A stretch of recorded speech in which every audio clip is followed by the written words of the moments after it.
Hello Bellezas, welcome back to a new video, or if you are new here, hi, welcome. My name is Brenda.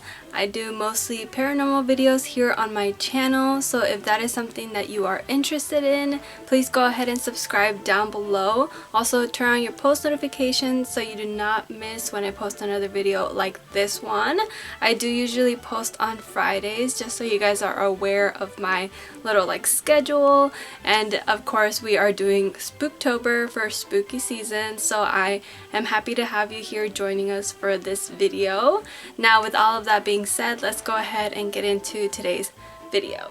Alright you guys, as you can tell by the title, today I am going to be reading some Halloween related scary stories from Reddit. So I am really excited to read to you guys these two spooky stories that I found on there. I downloaded the app again because I recently was starting to get more views on my last Reddit video that I did a while back. I don't remember exactly how long ago it was, but I had some people on the comments requesting some more Reddit stories, so I thought it would be fun, since it is spooky season, to read some that are related to Halloween night or something like that. Now, the ones that I found were just on different sort of subreddits. I'm not sure if they are factual or if they are made up, fiction.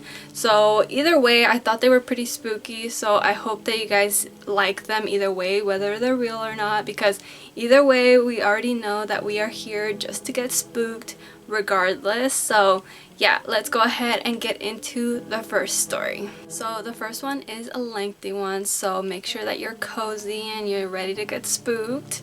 Alright, and this one is titled 3 True Scary Halloween Stories, and they just posted this October 4th, so they do say allegedly that they're true. So let's go ahead and read the first story that they have on here. Number 1, best friend. I had this friend when I was growing up that I was pretty close with. I'll call him Carl for the purpose of this story. I recall meeting him when we were in the first grade. I even swear I can remember the way that the schoolroom looked and such. Carl and I became best friends mostly because we were unlike most of the other boys in the school. Particularly, we both liked playing with both boys and girl toys for some reason. It was hard to find boys or girls who were like this when I was younger. So it was just natural, it seemed, that he and I would be friends. Throughout the years growing up, Carl and I did just about everything together. He would always come to my birthday party as the first person to come and the last person to leave. My parents would give him a ride whenever we had one of our birthday parties at a Showbiz Pizza or Chuck E. Cheese. I seem to remember having been to both of them at some point. We were a very close two-person friendship, and even when we played things like hide and seek with other kids, we still didn't connect with the other children the way we connected with each other. As we got around 13 years old, things began to change a little bit. And yeah, I know what you're thinking. Boys go through puberty and they begin liking girls more than they like each other. But that is not what I'm talking about. Yeah, we talked about girls and absolutely had an interest in girls, but there were much deeper and much stranger changes that Carl began going through. We both started watching horror television and horror movies when we were really young. Our parents wouldn't have been happy about it if they had known, so we kept it really secret. Often we would spend the night at his house in his bedroom and wait for his parents to go to sleep. Since it was a sleepover, we were always allowed to stay up pretty late. Oh, and I don't want you to think that Carl's later behavior had anything to do with watching horror movies. I truly don't believe horror movies, comics, TV shows, and things of that nature make people behave in a certain way. I needed to get that out before I continued. The first thing that I noticed with Carl is that he would start playing little practical jokes on his siblings. Just some minor things, but he always got a big kick out of it when one of them would fall for one of his tricks. He seemed to get a real rush out of it or something. Playing little innocent practical jokes on his family developed into playing jokes on his classmates as well. But it was never like a joke you play on someone and afterward you all have a good laugh about it. Carl was just not into playing jokes. He was also into doing it without getting caught. He never wanted anyone to know that it was indeed he who had done the joke. Here are just a few of the things I remember him doing. In school, we used to have these desks that you would lift the lid of the desk up and there was this compartment inside it. He had gotten a garter snake and he placed it in the desk of another student. He actually got to school very early so he would be the first one in the classroom so he could leave before anyone knew. The student had opened his desk and began yelling, causing everyone else to panic. Carl would also react in the manner that the other students did. He did this to draw attention away from himself, and it worked. No one ever suspected him of anything, and he never got in trouble or anything. You name it. Tacks on the teacher's chair, stealing her attendance book. He once rubbed the inside of every pair of his older brother's underwear with icy hot before letting them dry and putting them back in his drawer, and just a lot of things like that. This guy is a psychopath. I thought that it had reached its apex though, when in between classes once, in a crowded staircase, he tripped a kid who fell down the stairs and broke his arm. This was in high school, and the kid was a jock who pretty much lost his ability to play football after that. But it was when Carl was 16 that things took a turn that I would never have seen coming. We were still old enough to go trick-or-treating in my area. Personally, I had stopped going when I was 12. I just felt weird walking around begging for candy at that age. Carl had stopped too, but it wasn't unusual to see teenagers up to age 18 still going around asking for candy. But at age 16, Carl wanted to go trick-or-treating. He insisted that I get a costume and that I go with him. I really didn't want to. I mean, for one thing, I knew the guy. If he had suddenly wanted to do this again after 4 years, he had to have a reason for it. And that reason was most likely not a good one. Still, the guy was my friend. I got myself a costume, and he insisted it was a costume in which no one would be able to tell who we were. I went as Freddy Krueger and bought myself a high-end rubber mask. Carl's costume was even more concealing. He actually wore boots with lifts in them to make himself look taller. He wore a Michael Myers-like outfit, but with some sort of welder's mask that covered his whole head. It was a weird costume, but it definitely hid who he was. I was wondering why Carl wanted to wear such an odd costume. When he told me why, I literally shivered. A chill went down my spine. Carl had heard about the case of the guy who had killed his son with poisoned pixie sticks. I mean, back then, we all believed that people put things into candy and that it was always a smart thing to check all of the candy before eating it. But other than that one case, you never heard anything on the news about it. You never heard about candy with a razor blade in it or anything like that. Carl wanted to change that. He had taken Tootsie Rolls and inserted thin pins into them longwise. He had then wrapped them back up. He was planning on putting them into a bucket and giving them out to kids while we were out trick-or-treating. I told Carl that that was a crazy idea and some kid could get killed. His excuse was that no parent lets their children eat Halloween candy without checking it first. Not only was the wrapper twisted back on in a terrible fashion, the head of the pin was obviously sticking out of the end of the Tootsie Roll. I really didn't understand the point if he was making it obvious. And he simply said he wanted to scare the parents and the kids into thinking someone simply wanted to hurt them. But he was sure no one would actually get hurt. It was the most insane thing I had ever heard a person tell me in my entire life. I mean, not only was the premise of his plan sickening beyond all measure, it wasn't foolproof either. All it took was one parent not checking one piece of candy and that would make Carl a murderer. The two of us argued about it, and he was pretty angry at me for not wanting to go along with it. But it was only when I told him that if he did it, I would have to reveal him as the person who had done it, and he finally decided not to do it. We decided to just stay in and watch movies that night. A lot of you may be wondering why I didn't just leave. Honestly, I felt that if I did, Carl would go and do the plan on his own. I just couldn't take the chance that he would risk any child's life like that.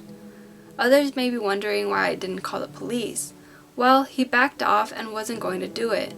Even though he had done some amazingly bad things in recent years, I still believed him when he told me he wouldn't do it. The strangest thing is that Carl never seemed to have any resentment toward me about warning him. He continued to treat me exactly like he had treated me before this had happened.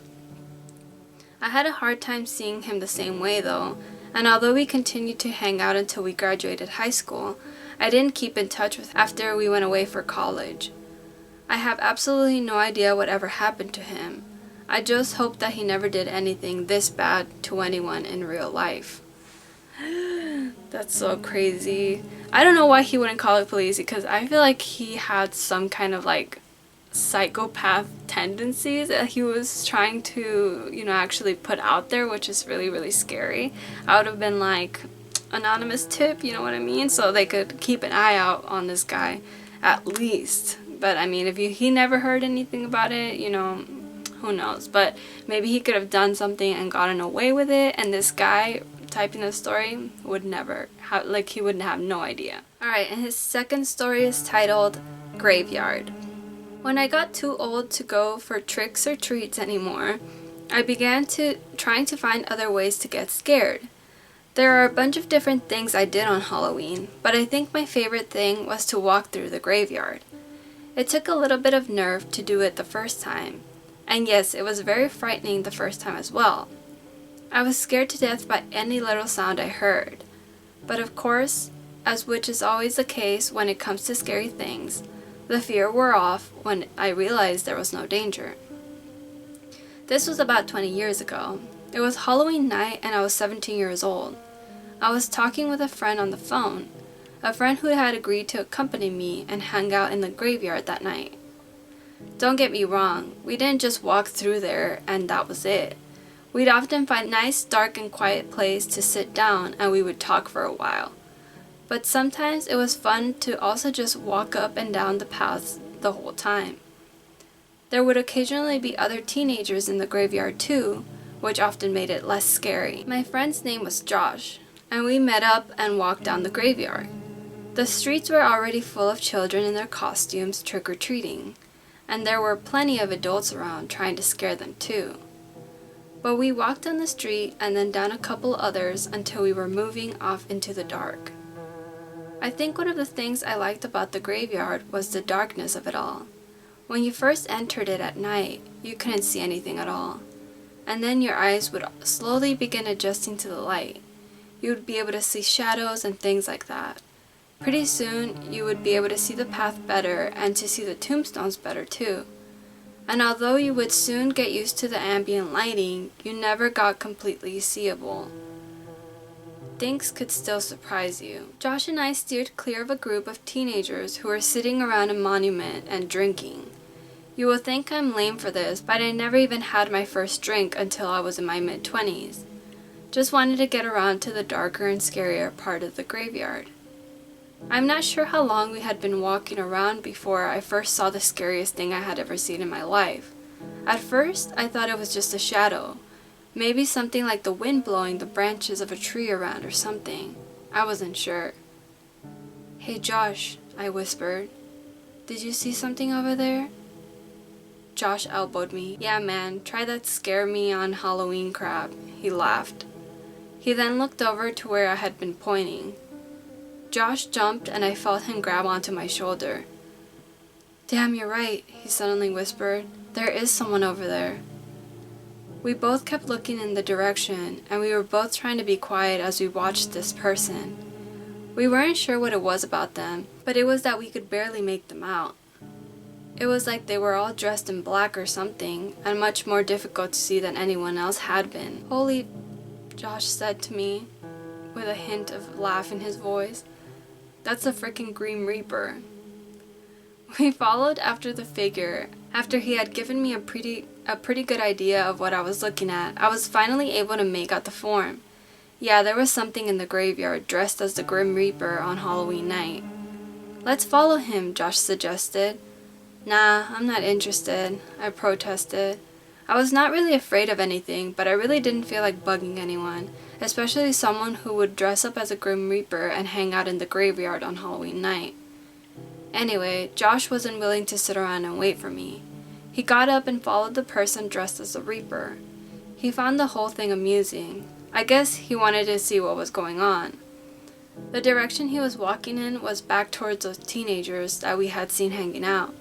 After a few moments, I got up and followed after him. The closer I got to the area where the teenagers were, I heard some frantic cries, and when I got closer, I noticed something was wrong. The guy in the costume was nowhere to be found. Josh was standing there with a shocked look on his face, and one of the teenagers was giving CPR to another one. Now, I know what you're thinking. You think I believe that the Grim Reaper was real and that one of the teenagers died. You know, for a second, I almost believed that. I mean, the whole thing was very, very creepy, but when my eyes adjusted again, I noticed the Reaper costume laying on the ground beside the boy getting the CPR. The teenagers had seen us pass by earlier and thought they would play a joke on us. One had been dressed as a Reaper and was following us, trying to scare us, and then when he got back to his circle of friends, he had some sort of attack. Whatever it was, and I don't know what it was, it didn't kill him though. Although Josh and I didn't really know the group, we did see the one dressed as a Reaper at school later that year. It's one of those things that is really scary in the moment. The very idea of the existence of the Grim Reaper is silly, but with everything that happened that night, it just really seemed weird and freaky at the time. Josh had seen the guy take the costume off, but because I had only followed from behind, to me it actually seemed like the Reaper had disappeared and a kid was dying. That is so scary. I can't even imagine having just that super coincidence and then being like, oh shit, somebody's actually dying as soon as the Reaper shows up over here. That is so creepy. And also I feel like a lot of these are like very true because they're just like regular circumstances where you kind of get frightened and you're like, what the hell? Like, it's scary, but it's not like paranormal, obviously. Alright, and here is the last story. This one is titled The House. I had a pretty scary experience when I was a child, and I was on a trick-or-treat night. I was 11 years old at the time. My dad was enlisted in the Navy. We always lived on naval housings, usually in the poorer neighborhoods, but I actually remember most of that fondly. One of the reasons being that people seemed to decorate better for the holidays when they were poorer. Trick-or-treating was always done on Halloween on the time. None of this doing it on a weekend day because of the problem of being a school night, and we always began trick-or-treating around the time that the sun began to set. I suppose that being on the naval base, it was automatically much safer than most other places. I was a thin kind of nerdy guy, and I also tended to get bullied a little bit in school. But I did have my friends and we all decided to go out together. We didn't go out with our parents. They stayed home to give out candy, like I mentioned, because it was a Navy base. We all felt rather safe with the situation. So this was the way we went about it. Of course, being a nerdy guy, all of my friends were too, and we had the same bullies bullying us around. But we also knew where they lived, and we did our best to avoid them as much as possible. On this Halloween, we had been out for over an hour or so, walking all over the neighborhood. I never see people trick-or-treating like that anywhere nowadays, not with the sheer and vast number of children out after dark. And we were getting into a part of the neighborhood that we weren't most familiar with. After a bit, we slipped out of the Navy base housing and were on regular neighborhood streets. We weren't supposed to do that, but we were on a quest for more candy. We came upon this area and there were not as many kids as the other places. And when we did, we noticed that there was a group of kids, maybe a year or two older than us, hanging out in the front lawn of this house.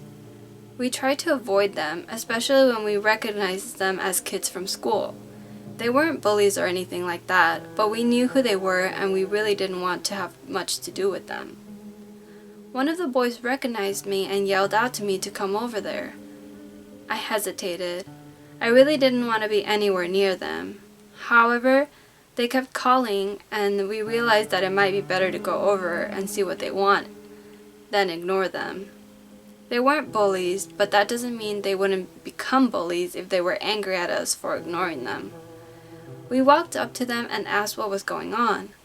They told us that the house they were looking at was haunted by a demon because a guy who used to live there was possessed and murdered his family.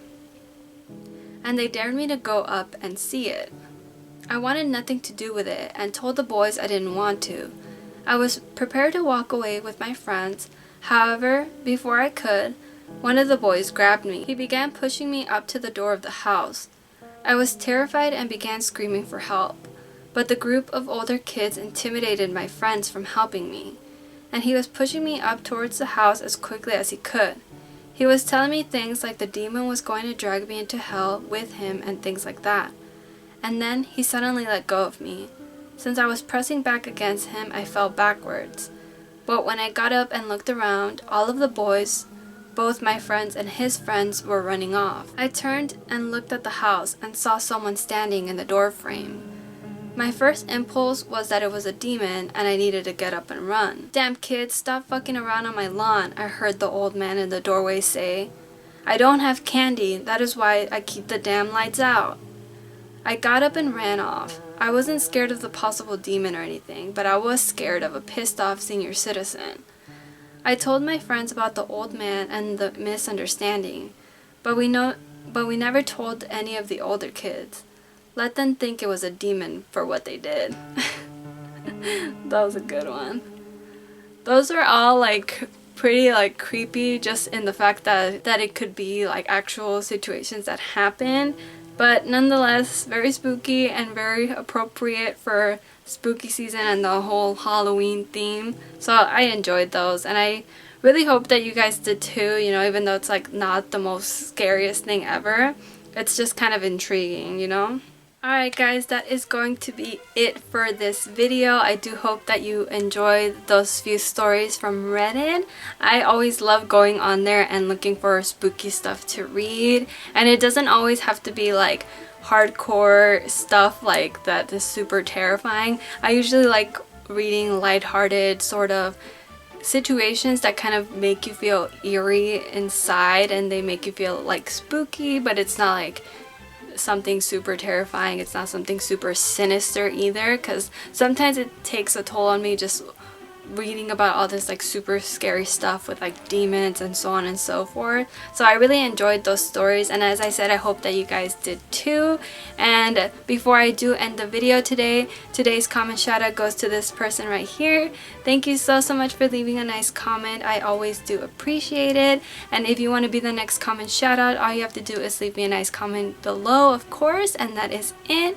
Now with all of that being said, you guys, thank you so much for watching and for making it all the way to the end of the video. I really do appreciate you. Hopefully I will see you in my next video. Don't forget to stay safe and be kind. Bye bye.